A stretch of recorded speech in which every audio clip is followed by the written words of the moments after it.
श्री शिवाय नमस्तुभ्यां। भगवान शिव और माता पार्वती की आप सभी पर कृपा बनी रहे। अमावस्या की आप सभी को हार्दिक शुभकामनाएं। अमावस्या का हिंदू धर्म में विशेष महत्व होता है। विवाहित स्त्रियां इस दिन अपने पतियों की दीर्घायु की कामना के लिए व्रत रखती हैं। इस दिन मौन व्रत रखने से भी सहस्त्र गोदान का फल मिलता है।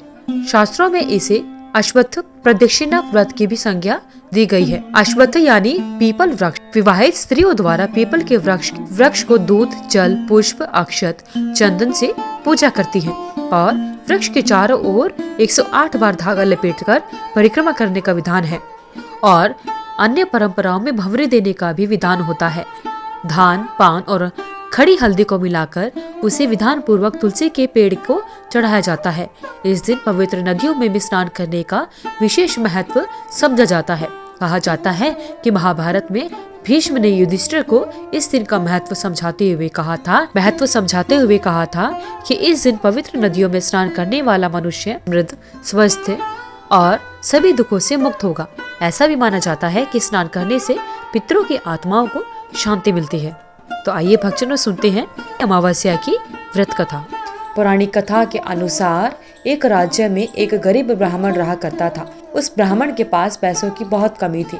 वह उन्हीं पैसों की कमी की वजह से अपनी पुत्री का विवाह नहीं कर पा रहा था और इसी वजह से दोनों ब्राह्मण पति और पत्नी बहुत चिंतित रहा करते थे।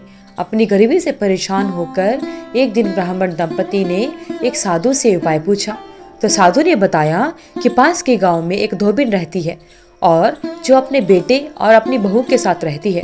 यदि आपकी बेटी उस धोबिन की सेवा करे तो धोबिन खुश होकर उसे अपने मांग का सिंदूर दे देगी और जब आपकी बेटी को अपने मांग का सिंदूर दे देगी तो आपकी बेटी का विवाह शीघ्र तय हो जाएगा।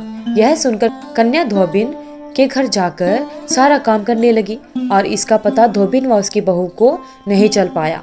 एक दिन धोबिन ने अपने बहू से पूछा कि तुम इतना सारा काम इतनी जल्दी कैसे कर लेती हो? तो बहू बोली, मुझे लगा कि यह सारा काम आप करती हैं। तो धोबिन चौंक गई। उसने नजर रखना शुरू किया। बोला कि चलो देखते हैं कि कौन है जो हमारा सुबह सुबह आकर सारा काम करके चला जाता है। जब धोबिन ने सुबह उठकर देखा तो एक कन्या चुपचाप उसके घर का सारा काम कर रही थी। कई दिनों तक ऐसा चलता रहा। एक दिन धोबिन ने कन्या से पूछा कि तुम हमारे घर का काम क्यों करके जाती हो? तब कन्या ने कहा कि हमारे घर पर एक साधु महात्मा आए थे। उन्होंने कहा था कि अगर मैं आपकी सेवा करूंगी तो आप मुझे अपनी मांग का सिंदूर दे देंगी और उसके बाद मेरा विवाह तय हो जाएगा। उसकी बात सुनकर धोबिन अति प्रसन्न हुई और उसने अपनी मांग का सिंदूर उस कन्या को दे दिया और उसी समय धोबिन के पति की मृत्यु हो गई। उससे दुखी होकर कन्या घर से निकल पड़ी और एक पीपल के पेड़ के पास पहुंचकर 108 ईंटों के टुकड़े लिए और उन टुकड़ों को 108 बार परिक्रमा करके एक एक बार फेंकने लगी। कन्या ने ऐसा करने से धोबिन का पति जीवित हो गया। पीपल के पेड़ की परिक्रमा करने से कन्या को शुभ फल की प्राप्ति हुई। बोलिए भगवान भोलेनाथ की जय। तो इस प्रकार भक्तजनों अमावस्या की व्रत कथा संपूर्ण होती है। आइए अब जानते हैं अमावस्या की पूजन विधि क्या होती है। अमावस्या के दिन पूजा करने के लिए सबसे पहले ब्रह्म मुहूर्त में उठना होता है और सभी कामों से निवृत्त होकर स्नान करना चाहिए। इस दिन गंगा स्नान अवश्य करना चाहिए। यदि नदी में स्नान करना संभव नहीं है तो घर में ही नहाने के पानी में गंगाजल डालकर नहा सकते हैं। इसके बाद सूर्यदेव को अर्घ दें। इस दिन भगवान शिव और माता पार्वती की पूजा करने से विशेष कृपा की प्राप्ति होती है। अमावस्या के दिन अपनी योग्यता के अनुसार दान पुण्य अवश्य करना चाहिए। इससे सभी मनोकामनाएं पूरी होती हैं और साथ ही पितरों का आशीर्वाद प्राप्त होता है और पितरों की शांति के लिए तर्पण और श्राद्ध अवश्य करने चाहिए। गरुड़ पुराण के अनुसार भगवान विष्णु ने कहा था कि अमावस्या के दिन पूर्वज धरती पर आते हैं, इसलिए व्यक्ति को उनका आशीर्वाद प्राप्त करने के लिए प्रार्थना और प्रसाद चढ़ाना चाहिए।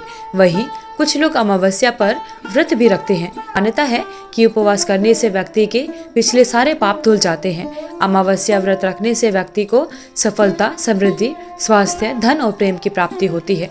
व्रत के अलावा भी अमावस्या पूजा सभी बुरी शक्तियों को दूर रखती है और घर में सकारात्मक ऊर्जा बनी रहती है। भगवान भोलेनाथ और माता पार्वती की आप सभी पर कृपा बनी रहे। हे भोलेनाथ, आप अपने भक्तों पर ऐसे ही कृपा बनाए रखना। अगर आपको वीडियो अच्छी लगी तो वीडियो को लाइक करें, शेयर करें चैनल को सब्सक्राइब करके बेल आइकन को जरूर प्रेस करें ताकि आगे आने वाली सभी वीडियोस की नोटिफिकेशन आप तक समय से पहुंचती रहे। कमेंट बॉक्स में हर हर महादेव लिखना ना भूलें।